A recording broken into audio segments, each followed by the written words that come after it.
everyone. Welcome to Scott Free, a Vampire the Masquerade 5th edition podcast with our wonderful crew of Anarchs. We've got Drak, we've got Dot, we've got Bub, and we've got Mathas. How are you all feeling for the finale today? I'm a little nervous. I've also run out of pink clothing to wear for candy. I'm good. Let's get weird, man. Yeah, there's some drama I have prepared for you. I'm super excited for it. So yeah. And we have other exciting things that we should let everyone know. Like, there's a whole glut of them. We're not short for that. We got 2 new shows coming. I can't go into too much detail here. The Cracked Crown is the next chapter in our Dear Coterie from Stitch of Fate story. So moving over to Chicago, all the things that are kind of happening in the back end right now with this game and previous games will play some part in the overall story. I'll leave it at that, though. I don't really want to spoil too much. And then with after Cracked Crown, obviously we have Shadows of Sybil, the very final season of our SOS trilogy of seasons, the show we haven't been able to come back to for a couple of years now. We've been eager to get back to it and finish that story. We've talked about it on and off since season 2 has come to a close.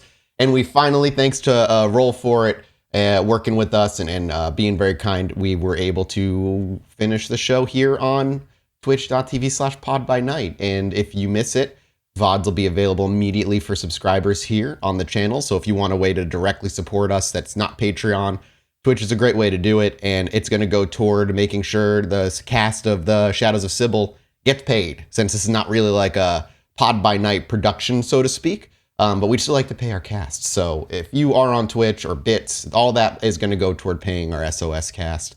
And we're just happy to finish that show.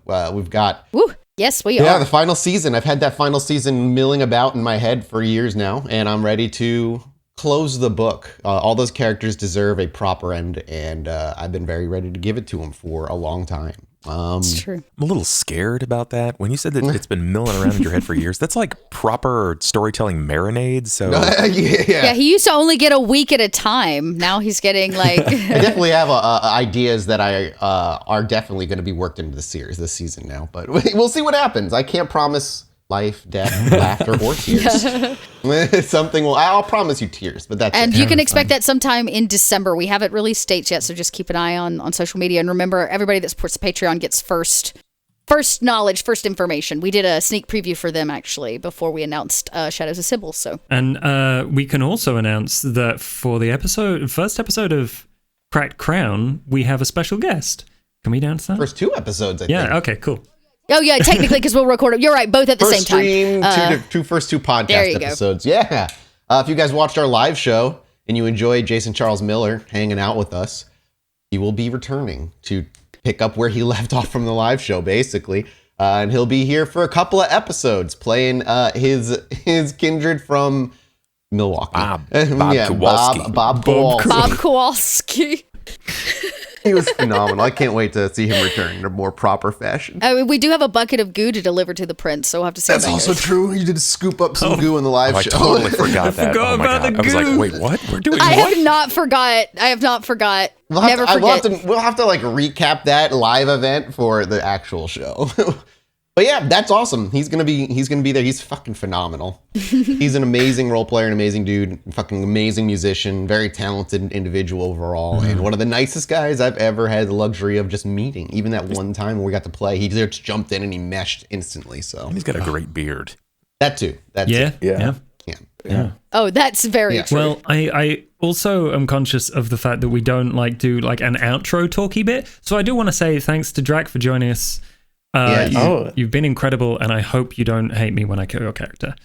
No, please, kill my character. Thank you for having me. No, it's been a lot of fun. This is my first time playing Vampire the Masquerade, so I picked a pretty good group to play for the first time with. Welcome. Oh, yeah. We've broken a lot of people's first times. Yeah. Yeah. Well, we break them in seems like a good word for it. Nice. Deflower your virginity on vampires. That's wonderful. I deflowered you, Drak. Well, with that, support us on Patreon, and let's set the scene, rein things in, and see what our Anarchs are up to.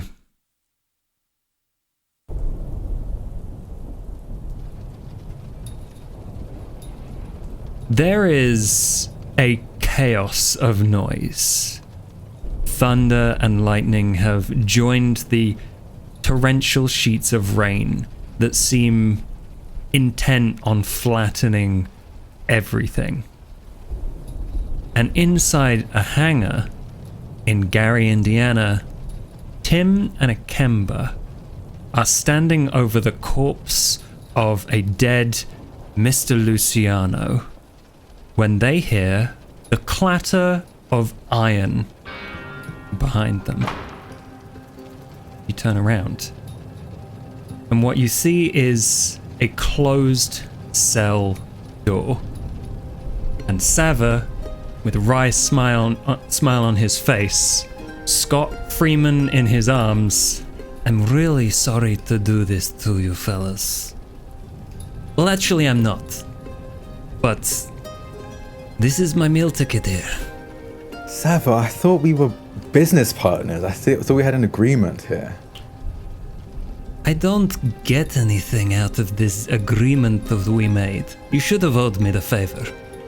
Ikemba just sits on the ground. He doesn't seem bothered. He just sits down. I do like you. I really do. But You've got an odd way of showing it. No offense. this is a little bit bigger than our friendship, I'm afraid. So, peace out. Can I get you to make me a roll?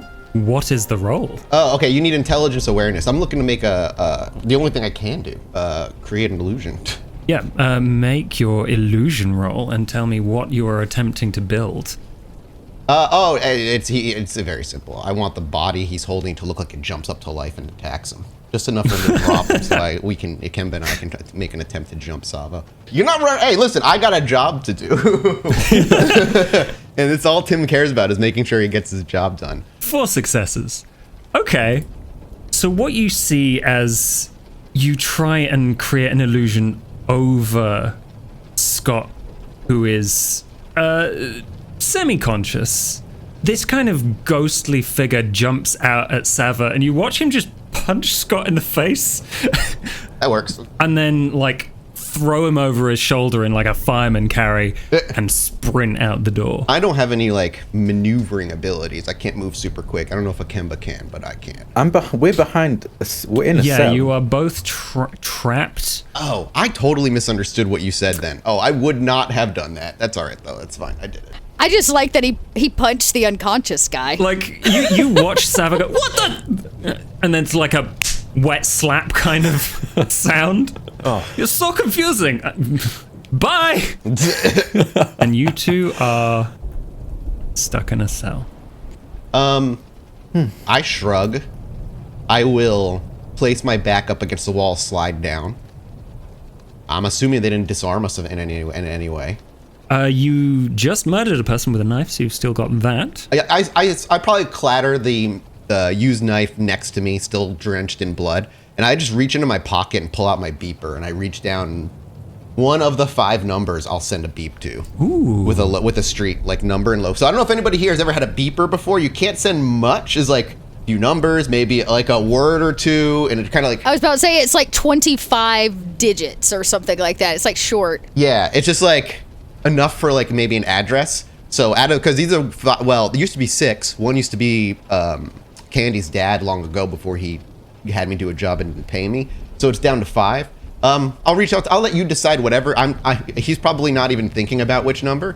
He just reaches down, pulls up one of the 5 numbers and sends the address. Okay, I like it.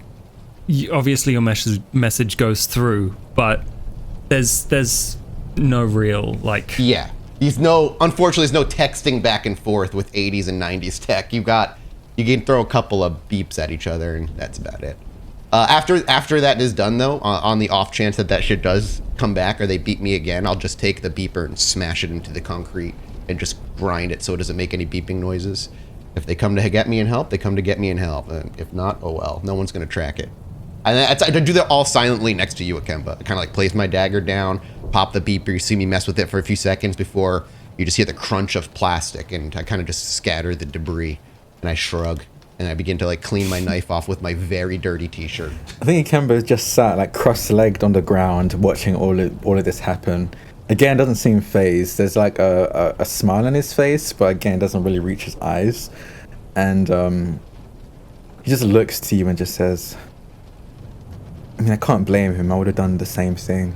I was considering doing the same thing. Tim just kind of shakes his head and kind of runs the tongue across his teeth and says, all Camarilla fucks are the same. Yes, I suppose. But it was also just honestly a great business move. We didn't really offer him anything much. As we outnumbered him, so Green was in his best interest at the time.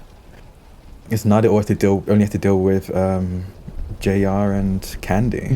He kind of rolls a shoulder and, without really looking up from his knife, says, "Those who get what they come those get their due when it comes knocking, and I'll come knocking." I don't doubt that.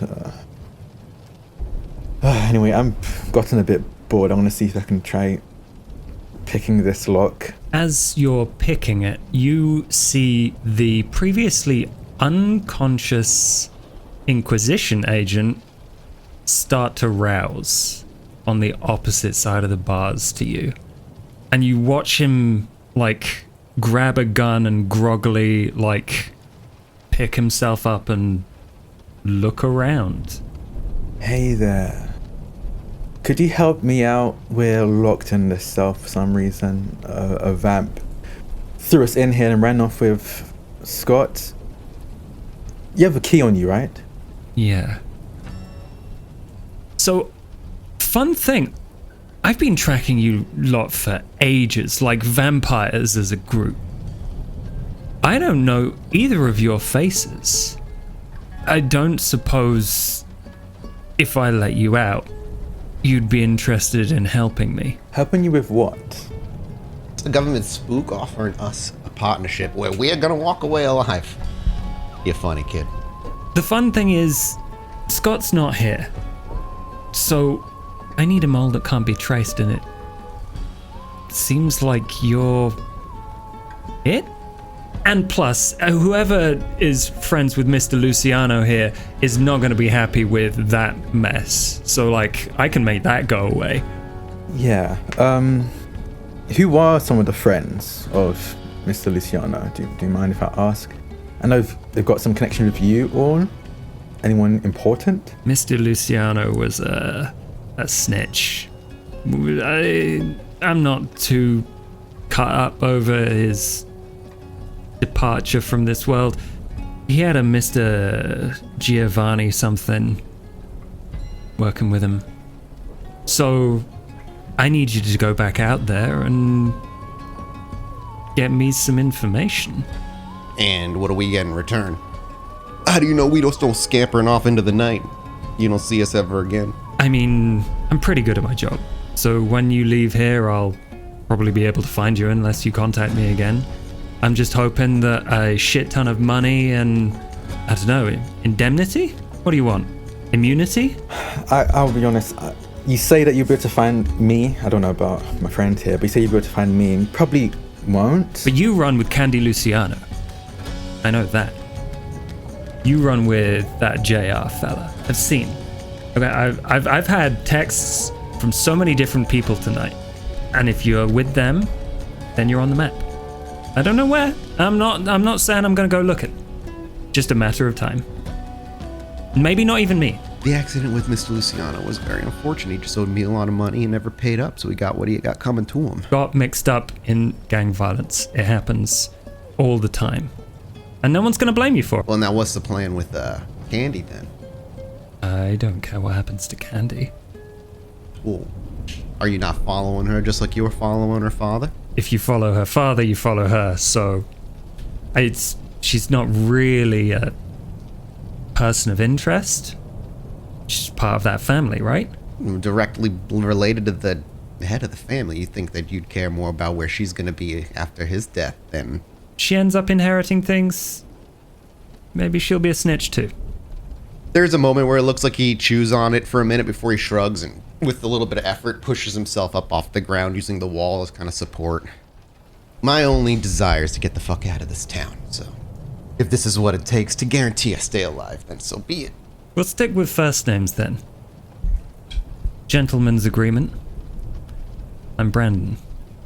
I think Ikemba, I kind of just like, you see my eyes just kind of, the head doesn't move, but my eyes dart to look over to you first.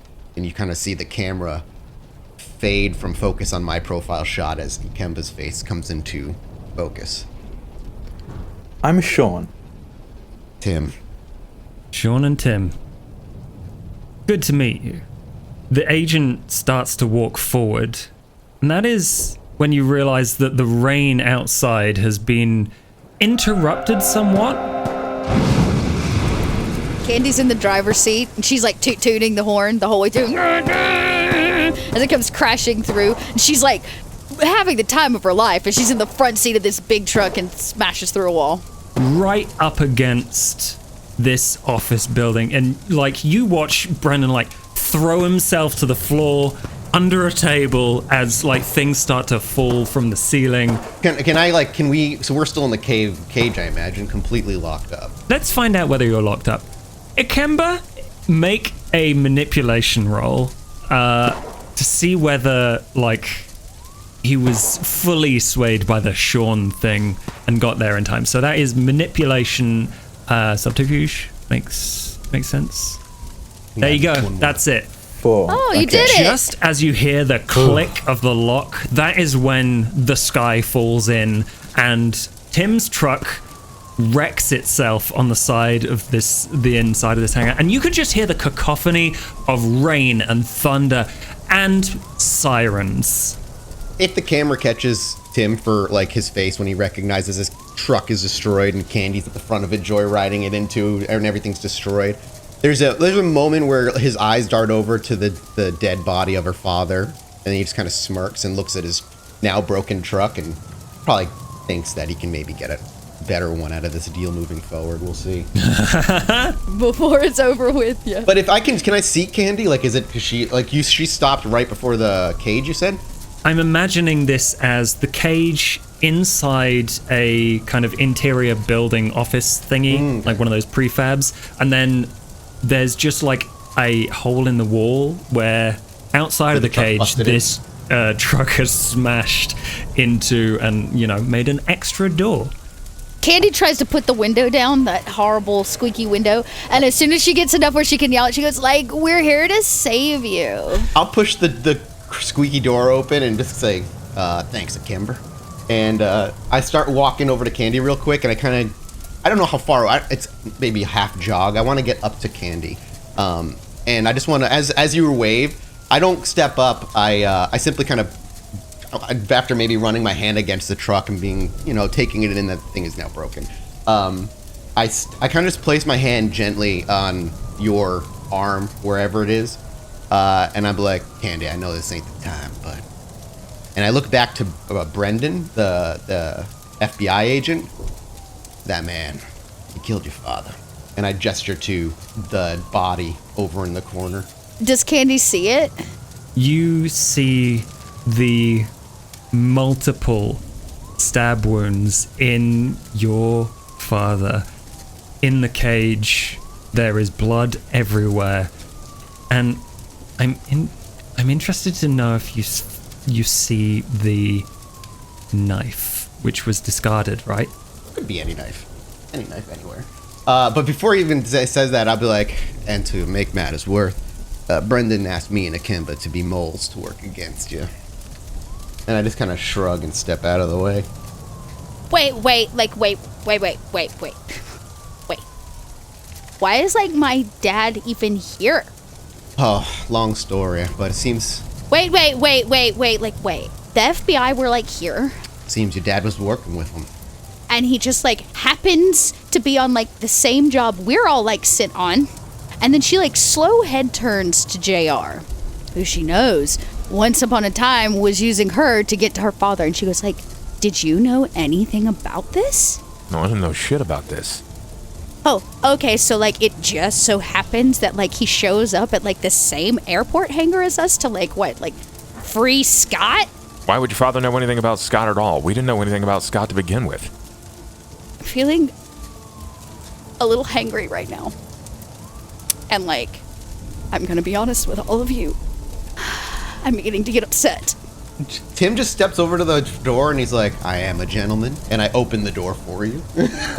I pull the handle and just like open it for you to step out. Something doesn't feel right, especially given our recent history. I've never known an FBI agent to take a passion stabs at people, and I have known Tim to passion stab someone, in the street. Why do you care if a fucking dude is stabbed to death? Oh, because a girl that I happen to be quite attached to is now saying that it's my fault. Isn't the FBI on the other side of a broken wall shooting at us right now? Like, He's like brushing off, the agent is brushing off debris at this point.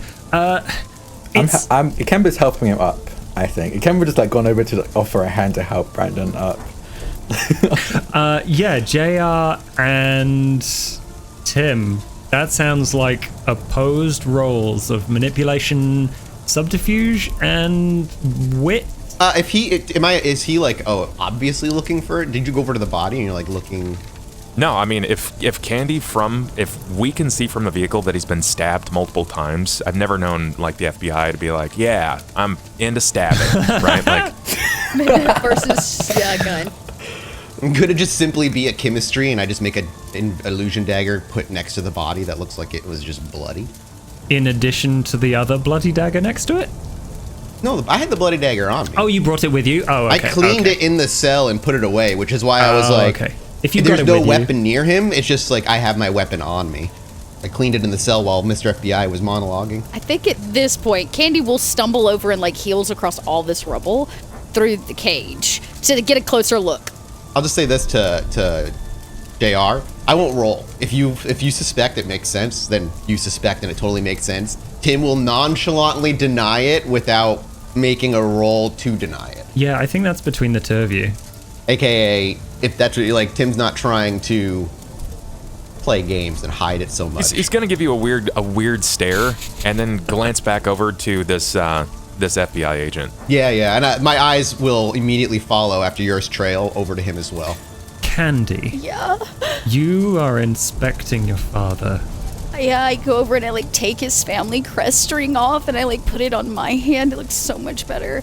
And I search his pockets for his wallet because that shouldn't go to waste. And I mourn his body. As she's going through, can I stroll up to JR and just kind of under my breath just say, "All hail the new queen. Play nice." It's at this point, Candy, would you like to make a frenzy roll? I was thinking, I think this close, I look over to this FBI agent and I say, did you do it? Did you kill him? He was my contact, Candy. I didn't kill your father. Do you have a better reason than he did? And I point over to Tim. I shrug. I don't stab people. That's, not very reassuring. Your systems don't work on me anymore. So I will make a frenzy check. Okay, I succeeded. But it doesn't change the facts that as Candy begins to get angry, she begins to get a little hairier. Her blonde locks begin to kind of merge with long sideburns that come in, and the hair on her hands and her fingernails, or her down to her fingers meet her pink fingernails, and she looks a little rabid. I look over at the JR again, and as she's changing, we're sure she's Kindred, right? Yeah, I'm pretty certain that she's Kindred. And you might get to walk away from this. But you got a lot to fucking make up for, Tim.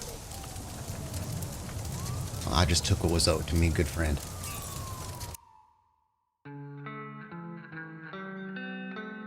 OMG, it's me, Candy, and I'm here to tell you, you can go to dieharddice.com and get some of those math rocks that everyone's so hype about. If you use the code DRACPACK, they'll give you a discount or whatever. And Pod by Night gets some of that cash because not everyone has Daddy's Visa Black. You, unlike your cowardice ways, I'm not gonna stab you to death. I'm gonna let Ikemba toss you in the truck with like the other trader, and we'll take you back where we want, and I'll make sure you become part of my construction site. And why were you locked up? Sava said you were stuck.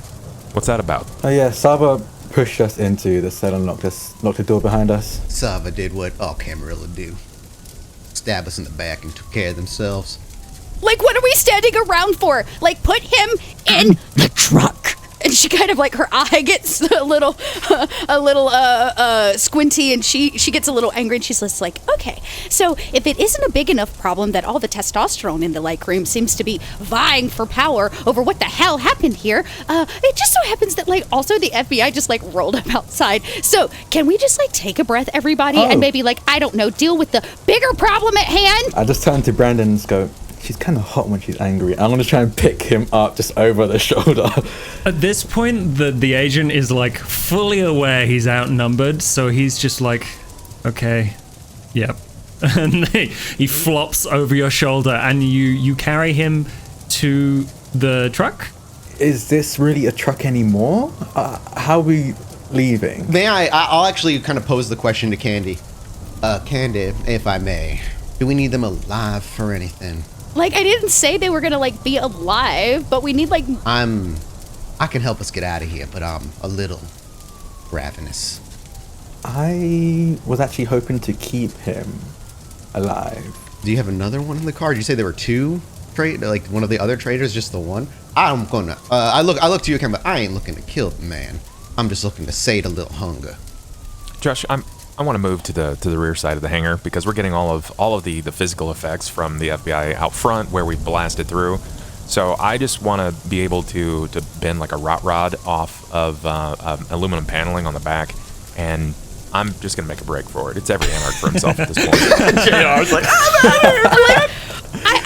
I turn as you're doing this, and I'm like, what are you doing, JR? 2 points. That's not gonna kill him. That should just make him kind of if you wanna drink from this dude. Okay. Yeah, they get the dude over Ikemba's shoulder. Yeah, we got a lot happening all at once. So let's start with JR. I'm not going to make you roll anything for this.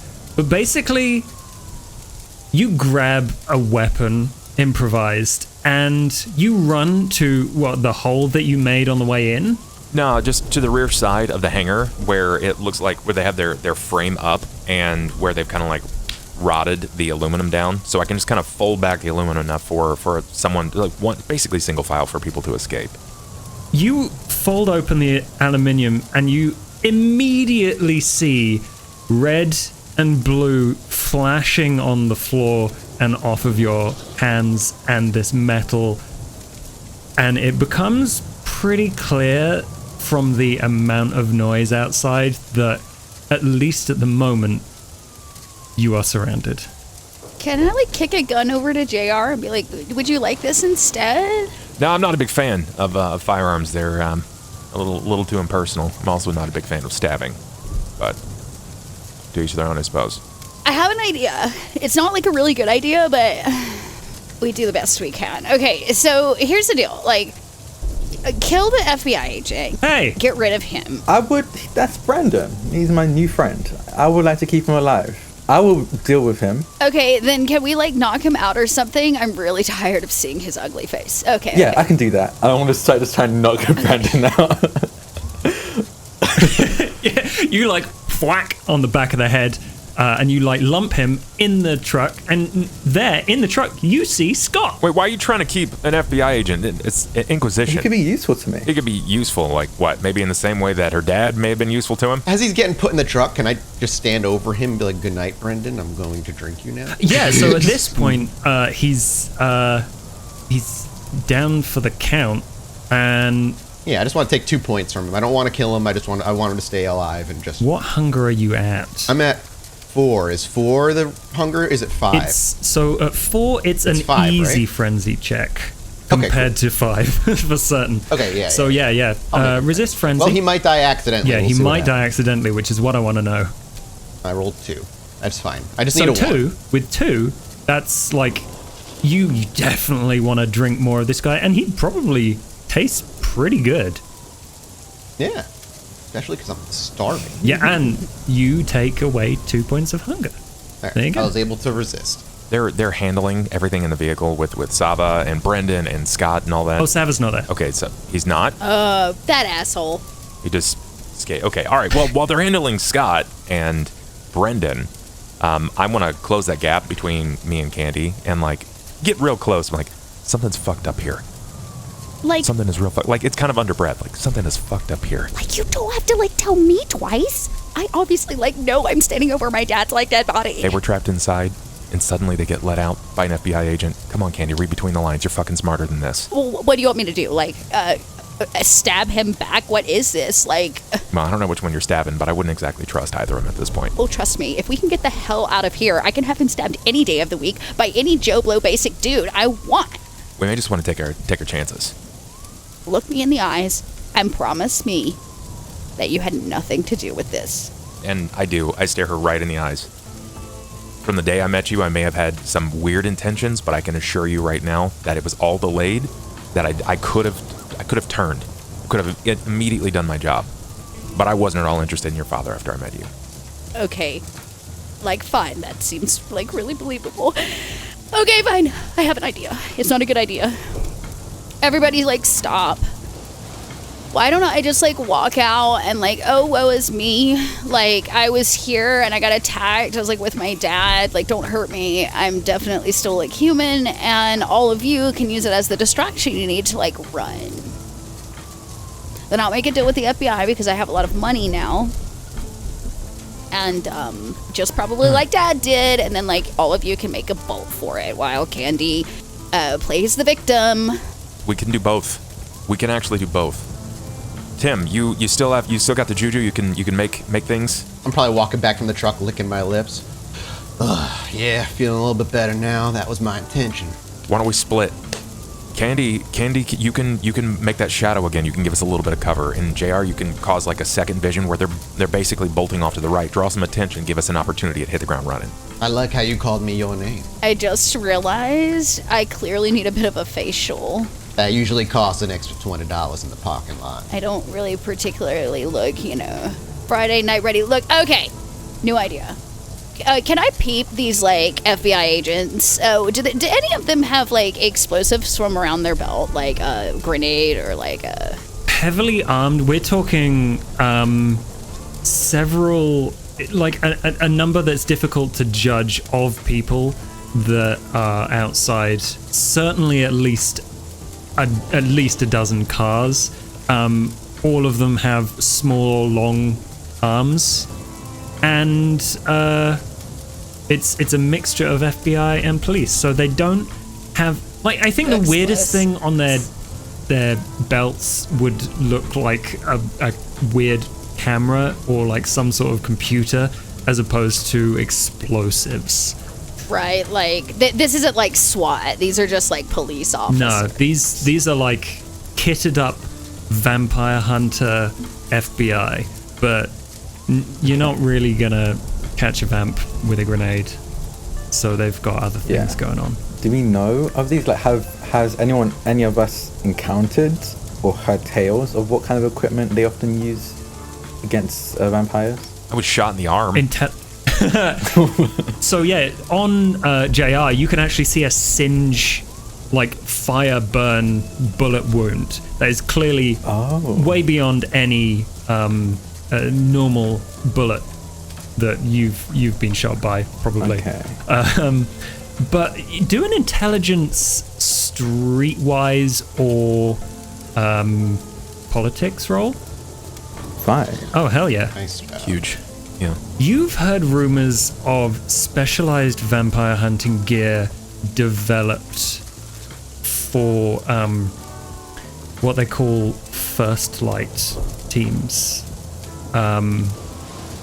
Inquisition, government-funded Inquisition, are kitted out with cameras that can tell your body heat, but also pulse and various things to tell who's who through various illusions. They have headset defenses against commands.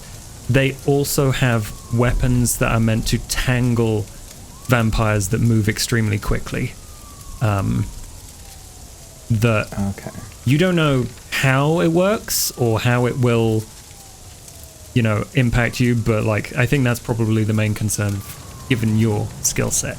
But yeah, they're kitted out with like there are rumors abound of everything from chemical warfare to like worms they put in your ear to make you tell the truth. Like ask Tim and JR. Okay, so this is like an airport terminal.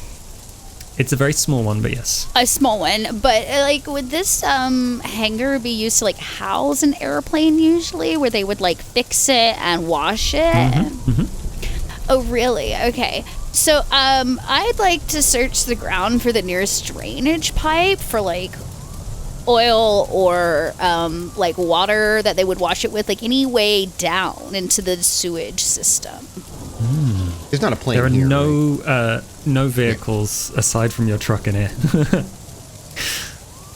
Way down. Wits investigation. Not a candy strong suit, everybody. I got a single success. I'm going to give this to you because it was an awesome idea. Okay. And the problem is that this sewage pipe is clearly headed out into the airfield direction and is only big enough for one person to squeeze through. I mean, you could all do it, but it would be extremely slow. A question. Is it small enough for, say, my dog to squeeze through? Yes. Okay, I pick up the cute little pooch that I now kind of look like, and I bite my lip, and I drink a little blood, and I look at his face, and I say, listen, Mommy needs you to go down into the sewers, do not get ate by a crocodile, and come up the other side, and let Daddy's security know that they need to come get me, okay? Go, Lassie, go. And I'm going to send this tiny dog down into the sewers to see if I can't get some of Daddy's backup help. Dude, all I imagine is this dog walking up to a bunch of suits, its eyes looking two different ways because it's a fucking chihuahua. Its legs stiff, and it's just bouncing off the ground like... It's like two-frame animation of it just being like boing, boing, but boing, here's boing, the boing. thing. I imagine that they would know that if the dog is without candy, Candy is in trouble. Oh, no, I totally agree. No, I get it. It's just... Oh, the thought of this freaking Gould fucking chihuahua. Yeah, I don't know if they have like a tracker on Candy or Dad's limo has a tracker or something. Like there might be a way for his security to know where he's at, but Candy's gonna give it all she's got, and she just like sends this tiny yappy purse dog into the sewers, and we fell down the well. Help us. Tim just kind of like leans up against a nearby wall, watching listening to the chaos outside, watching the planning in here, and just waiting. So like what now? Because like I'm out of ideas, we're definitely surrounded. I could turn myself in, but they're gonna know, and I really don't want them to like know. Yeah, no, we're dealing with some pretty heavy hitters right now. They've got some pretty impressive tech. They know exactly what we are. They were ready for this. I still think we should go with it. Give us some cover with whatever it is that you did, and have Tim do the thing that he does. What, we just like try to make a break for it with like the illusion elsewhere? I can buy it. We're gonna buy have the illusion, which they won't buy the illusion. Those things they have on them that kind of look like cameras, they use that to check body heat. They'll see that your illusions don't have any. Well, and then I kind of shrug and lean back up against the wall. My plan A is done. Waiting on my plan B. Okay. What if we like have a different distraction? What else is in here? Is there like jet fuel? I'm gonna say yes. Okay. So hear me out. I know like there's like a whole thing about, fire and stuff, but if we can like, wrangle that down and get it together, we could light Tim's truck on fire, blow it sky high, and use that explosion as cover to get out. Strike the fear of our beast deep inside us and risk us splitting different directions and running into a city. Tim, that is your problem. I just turn to JR and just go, I see it. I see what you see, yeah. If I may, Candy, before we jump to desperate measures, I do have a plan B making its way, ideally. The only currency better than cash is trust, right? Hopefully all that trust I've built up over the years comes back and pays me. So what, you're gonna like air flight us out or something? Like you're gonna tell us about this plan? I beeped someone. Okay, I have another question.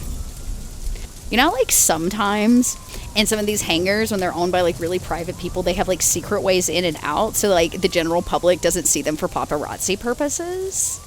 What's the like likelihood that Daddy's hangar or this FBI hangar has like a secret way in and out that we like don't know about? Really low. Any mobile like tool chests, anything on wheels that we can move? There will be for the maintenance. I feel like at this point you will notice a kind of sound of a microphone, like a walkie-talkie going off, and you realize it's attached to the FBI agent Brandon's belt. I walk over and answer and go, hello, Brandon cannot pick up your call. Leave a message after the beep. Beep. Right. You hear from the other end.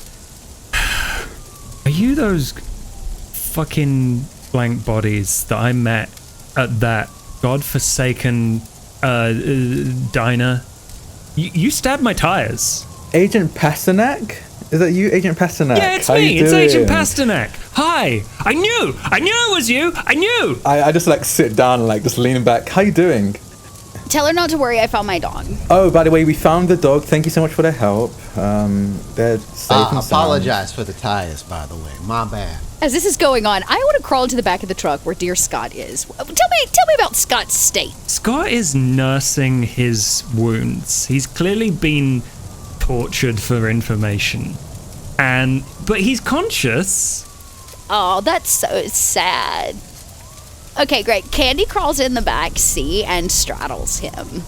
And kind of tries to help him, like, fix his collar. And if he's wearing, like, a tie, and she'll, like, brush his face off. And she says, Scott, dear, I know, like, you want to go free and all of that. But until you can help us get the fuck out of this problem, you are caught with us. So, you have a few options. Who are you? Is that really important right now? I guess not. Okay, great. So tell us, Scott, what information were they desperately trying to beat out of your dead body? Well, I guess they were looking for everything I had. Okay, that's really vague, so I'm going to give you a second chance. What were they looking for? I'm in a bad way. Just, like, you have to tell Prince Jackson that there are a ton of Thin Bloods that can explode, and the Anarchs are this close to finding them. So we've got to deal with that before more SI catch up with me. Okay, maybe you're delusional, and I, like, slap his face a little bit. Okay, Scott, stick with me.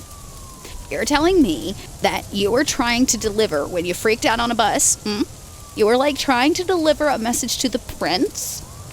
To, like, let him know that Thin Bloods are exploding. Explosive. Like they're carrying bombs? Like they're made of light? Like, you're not Camarilla, are you? I don't even... What is that? Oh, fuck. Let's get out of here. Okay, Scott, your profanity is beginning to make me angry. Oh, now you're, like, feeling better. Okay, Scott, let's get the fuck up and help in this situation. So, you have an option. You can help us, or we're going to sacrifice you out front to the FBI and leave without you. And you see him scrape and rack the entire inside of his mind for anything that he can do. And you just see him blue screen, like vacant eyes, panicked. While this is happening, I think I have an idea. I'm still talking to Agent Pasternak, and while I'm on the is it like an old school walkie-talkie? Does it? Yep. Yeah, it's like with the aerial and the. Can I hear, like, does it sound like it's on, like, some kind of speaker? Can I hear, like, anything in the background? Can I hear it being from the outside? Can I hear anything? Or is it kind of just... It would, like, the rain noise, aside from the static, definitely makes it sound like she's right outside and she's real pissed. We're in a bit of a predicament. You and your friends have us surrounded. But but I think we can all leave here with what we want. And what's that? We want to leave here alive. I'll be honest, I don't really care much for Scott, so if you want to deal with him, you can. And you want the information in Scott's head, right? I guess. What are you offering? We leave Scott with you, and we walk away.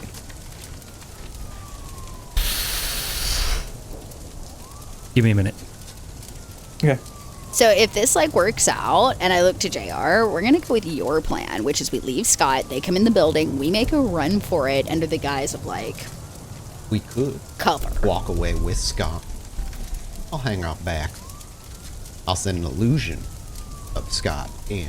Like he starts taking off the coveralls that he got from your truck, and he starts like tucking it into the top like chest of drawers of that the mobile work table. How good is that illusion of yours at moving? I can move it. I can't move other things. Okay, well, if let's say I were to slap some fire on this, do you think you could put an illusion over the fire? Within the fire, yes. Okay, so the thermal vision they've got is going to see some heat, and they're going to see a group of us moving, right? Means only one of us have to risk setting this thing on fire. He actually like kind of taps his temple. A little dangerous. Stir the fear of the beast, but it'll work. I'd rather fear the beast than find myself at the back end of another one of these shots. You know what I'm saying? That I'm willing to give that a shot. I would prefer to keep actual Scott with us in that case. So I cover Scott's ears. I had a thought about Scott. What if we do like leave him, but we rig him to explode? This is getting all very dramatic. I'm just saying, then they can't actually take Scott. They come in, they get what they think, they let us go, and we trick them at the end. Why not just kill him and burn his body now then? Well, because they're going to want to, like, see him alive. Plus, we could take some FBI agents out with us, you know, a little bit of blood, gore, explosion. There's a moment where you see, like, Tim kind of swallows at that. I just don't like the sight of large explosions. Already setting up the work chest with the coveralls.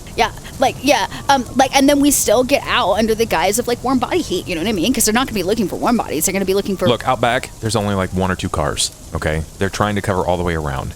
If we can get their attention briefly and we can send them that way, I'm fast. Ikemba, I bet you're fast as fuck too. All right, we can probably make a move for one of those rear cars. Yeah. It's already opened up back there. You'll have to move out one at a time, but it's just aluminum. Push by it, get to a car. But don't fucking leave me here. What about your friends? So I kind of like look over my shoulder. They'll either show or they won't. If they're not here by the time I go, so be it.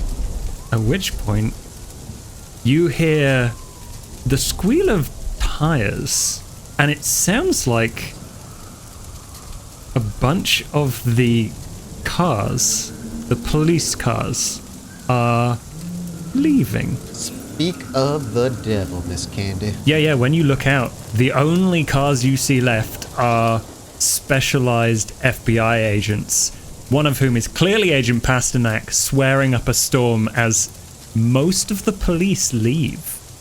You have clear space. Okay, this might be our chance. Let's tie Scott up, yeah? Yeah, okay, I grab a chair and some rope and I put him exactly where he was when we found him. Is there anything happening over the walkie? Is like Pasternak just like losing it? Yeah, I'm listening to the walkie if I can hear anything. Like, it's clear that she's accidentally squeezing the walkie-talkie as you hear, like, snippets of many, many expletives, like, in a string. And then she just says... Pasternak, did you kiss your mother with that mouth? Fuck you! Okay, fine. Bring him out here. We'll do a swap. And you can just go. You are the last people on this godforsaken earth that I want to see after tonight. Okay? I hope you do understand. We are surrounded with what can only assume many specialized vampire hunters. Could you come in here and collect your prisoner while we leave? No. Seems like then he has to die along with the rest of us. But like, we go out one side, she comes in the other. Oh, wait, the backside only had regular police. That was the reds and blues. I think it's still covered from the back, but it's clearly easier now. You have your opportunity. All right, I'm still going to maintain this. I've already got this thing set up, right? I've got the chest set up. I'm going to hop in the truck and press the... It's an older truck. I'm going to press the lighter, the cigarette lighter in. That's great. Yeah. I'm going to walk over to Ikemba and I kind of want to say something to Pasternak, but I don't want to take it from your hand either. I just look over to Ikemba and be like, why don't we put a deal a little bit further? Emergency tends to spur the boots, as it were. You can have him, but we're going to set the fucker on fire. Save him before he dies. He's yours. If not, he's gone. We'll be gone either fucking way. I like this plan. I imagine you were holding that, and I'd be like, and he's a kindred. He'll fucking heal. If you're fast enough. So we actually going to set this guy on fire? You have 2 minutes. Good luck. Are we... Okay, so the question here to the group, are we actually setting Scott on fire? Or we're just going to douse the coveralls? I was going to say, you're going to do the coveralls, burn it. I'll put an illusion there for as long as I can until I break eye contact with it, and then we leave while they see him burning. Because Ikemba made a point of, like, they'll be able to tell. So JR's idea of burning it for heat is perfect. It'll blind them, so. Just so I'm fully clear, out the front, you're sending an illusory burning fake Scott, and you're running out the back. I was going to say, we'll leave him in here. We go out the back while they come in the front. Sure. We burn something on a table that's not moving. Yeah. And I give the illusion of a body that's... Yeah. Coverall's still there. We can still Easy burn enough. the tool thing. Like, we just set it next to Scott, basically. Yeah. Yeah. Okay. Yeah. Candy stops at almost to Scott with a jet lantern fuel, and she gets like, we're not actually going to set him on fire? He's worth way more to us alive, and the last thing we need is to know that SI get another clown at their disposal. Yeah, I'm worth so much more to you. I have contacts. In New York and Chicago. Just, let's go. You know, I guess I have always wanted to, like, meet a prince. Is he eligible? I think you're just his type. Also, is Brendan still here? Yeah, Brendan's unconscious. I drank him a little bit, so he's like feeling good. He's like incapacitated. That guy can't live. I don't need an illusion. Yeah. No. He's not a pet. Tim just like, he's like, I don't need to do an illusion. Burn his fucking body. Wait a second. He's not a pet. This is Special Inquisition. He hunts our kind. And he's kind, so who gives a fuck? Put the overalls on him. And Tim walks over to the truck with like a smile, and he grabs him by the heel, and he'll drag him out of the car as his head just like onto the ground. As Tim sets this up, I think Candy goes over to Ikemba, seeing him like struggle with like, I kind of wanted to keep him as pet. And Candy goes like, Ikemba, and she like runs a hand down your arm. And she goes, I have a question, and I was hoping you could like maybe tell me the truth. Yeah, I suppose. I mean, you can't guarantee it. I lie often. Who killed my daddy? Why? Well, you know, it just seems that in my time of mourning, it might help me with some closure if I knew exactly who actually, you know, stabbed him to death. I would. I look very cute. I'm covered in fur. I bat my eyelashes. What's inside? Okay.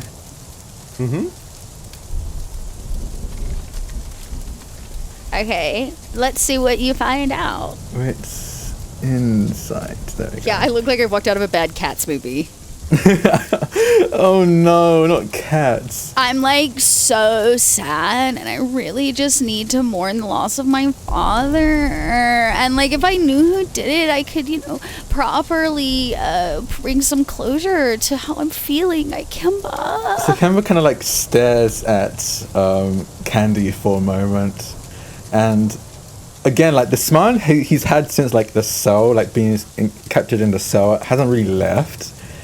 But I think for a moment you see like actual amusement for a minute, because like I can't read her, and then just goes, yeah, sure, it was Tim. Oh my god, Ikemba, thank you so much. You know, it's so hard being me, and I don't really have any real friends that aren't in it for me or daddy's money, and you know, I really appreciate your honesty in this moment. Of course, I'm happy to be here in your time of need.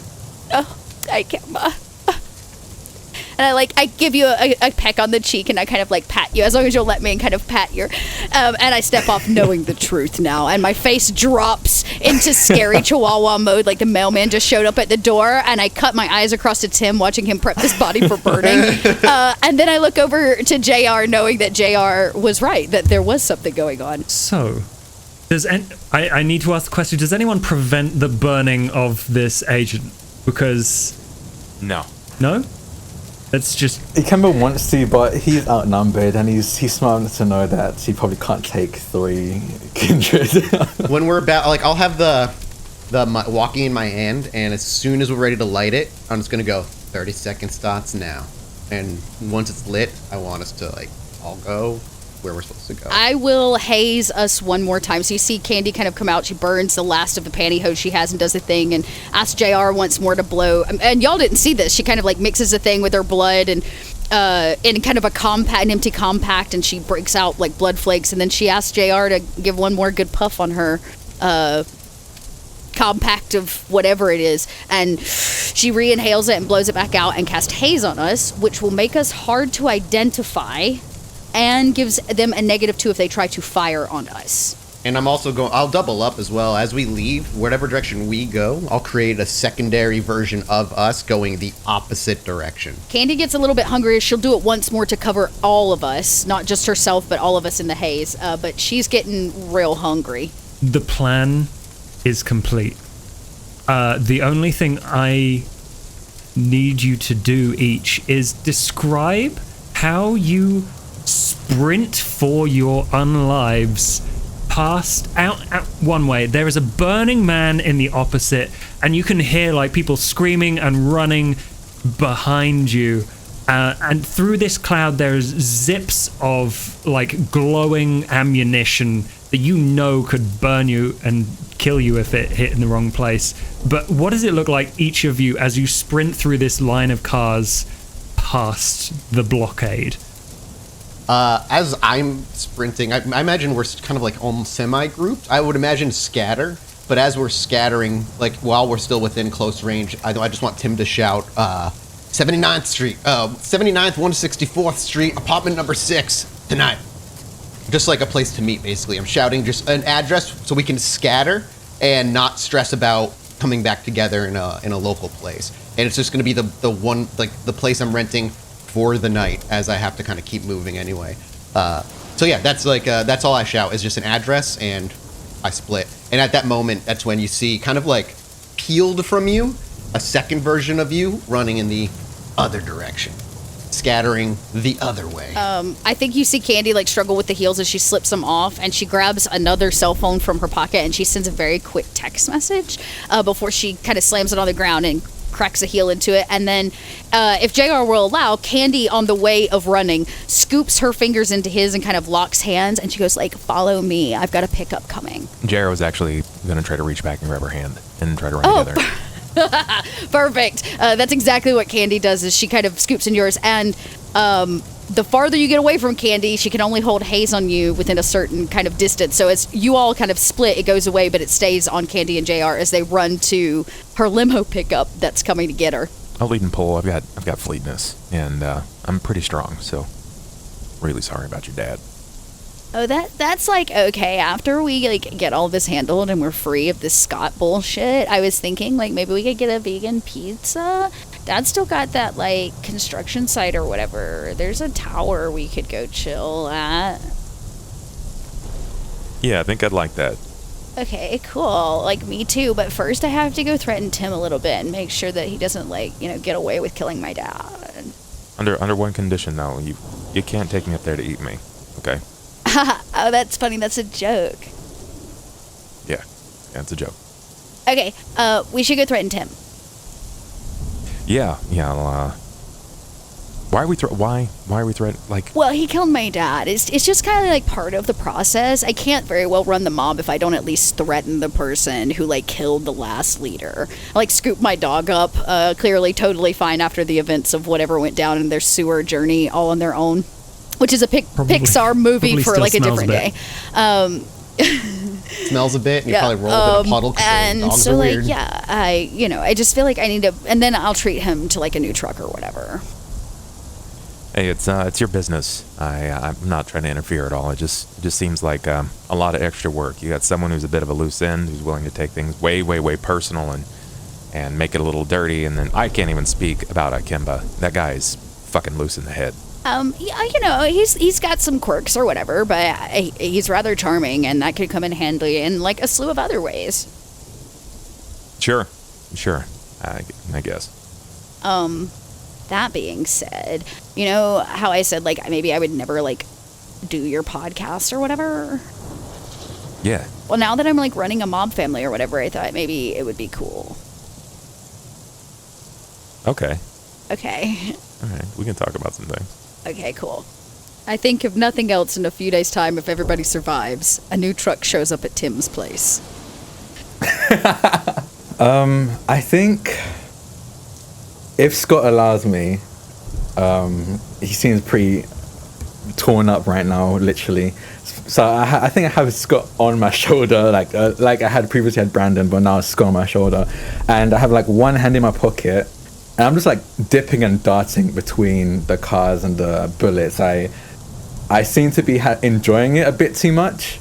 There were some close calls that could have been very easily dodged, but it's like, I wonder how close I can get to these whizzing bullets just to test it out. I think he's honestly weaving through it almost like it's a dance.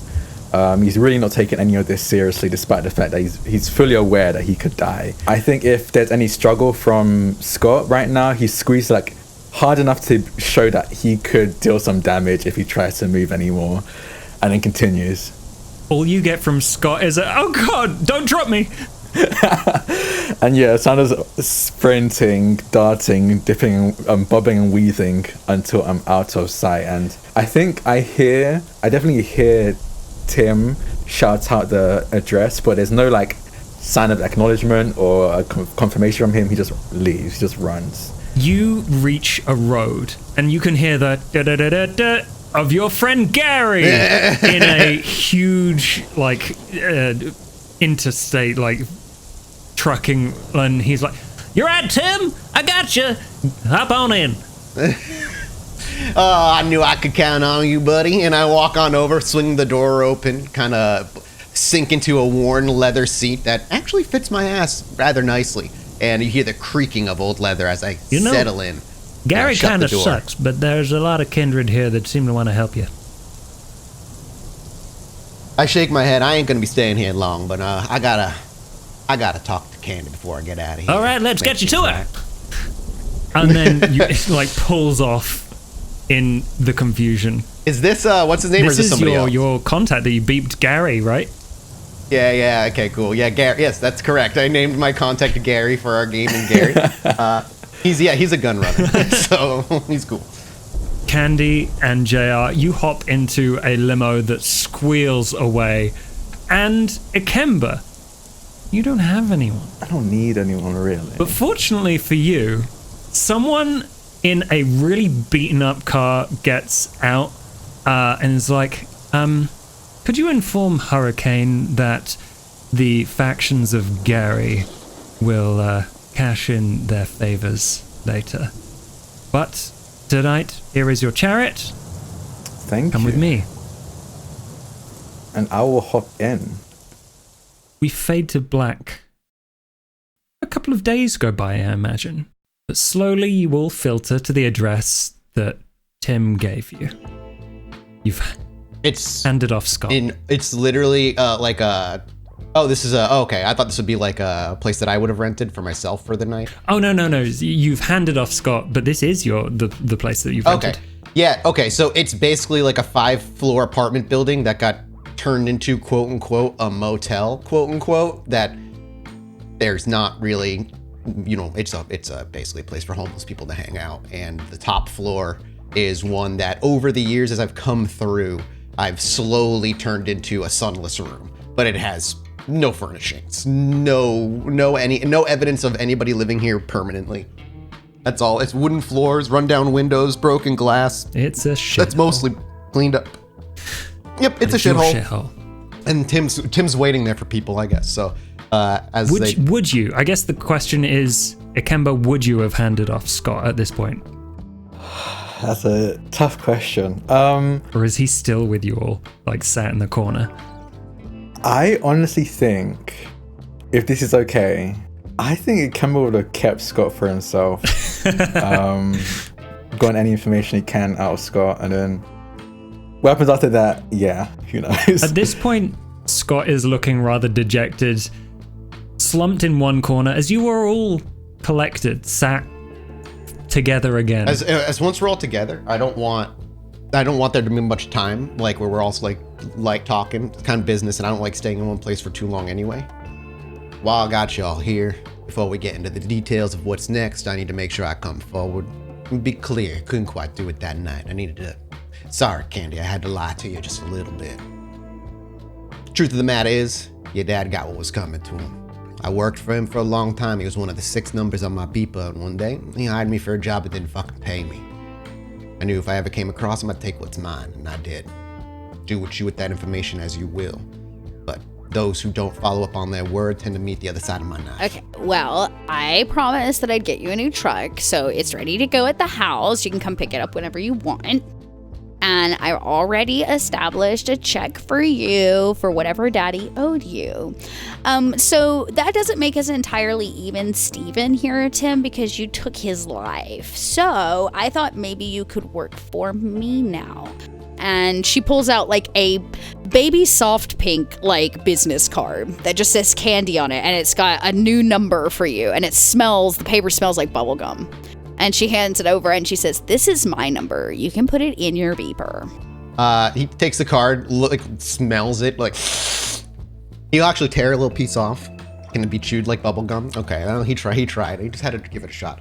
And he looks down. He's like, "If you're more honorable than your father, then I don't see why we can't do business together." There's nothing like honorable about the kind of business we do, but if you're asking, will I fuck you over? I do not have enough energy for that, Tim. He just nods to that. He'll reach in, and he has, over the past couple days, he picked up a new used beeper from some pawn shop, clearly. That's a different company. We went from Sony to Nokia, and I punch in the number into my beeper. You can tell that she's all in black now, right? Because she's still mourning the loss of her dad. Like, it's probably a big Italian funeral kind of a thing, and she's got like a little veil, and she's got shoulder pads and the whole nine. So, like, Ikemba, where's Scott? I kept him. Like for tea time? You guys watch movies? We had tea. Wait. We were supposed to, like, finish the process of getting information from Scott and then get rid of him because he is what we call a loose end. Oh, I was doing the information part. I got everything I needed. Most of it anyway. Right, Scott? The deal is, everyone, I'm going to lay low for a bit. That wasn't the agreement. That wasn't the job. I don't really want to hang out with the rest of the Anarchs. Yeah, they're not as fun as me. Okay. So, Ikemba, if you get to, like, keep your Scott pet or whatever, you have to, like, keep him. He can stay on the DL or whatever, but, like, if this prince that everybody keeps talking about comes knocking and asking what happened to Scott, I'm sorry, Scott, but you're now the court jester, you know what I mean? This wasn't the agreement, and I ain't gonna get my reputation as a good workman tarnished for this. What are you gonna tell Hurricane? I didn't think that far ahead. I planned on just ditching and changing. Candy, we gotta drop this guy off. This is part of the job. If we want to keep getting work and moving up in any kind of point of the rank, I mean, you can move up in the human world. You just walked away. I'm just gonna be upfront and honest with y'all right now. Candy, you may decide what to do with this as you will. I beeped Hurricane this address and your name, Ikemba. I'm not gonna get myself in trouble for not doing the job. I don't really want to be on his bad side. Bobby's done us right a lot of times.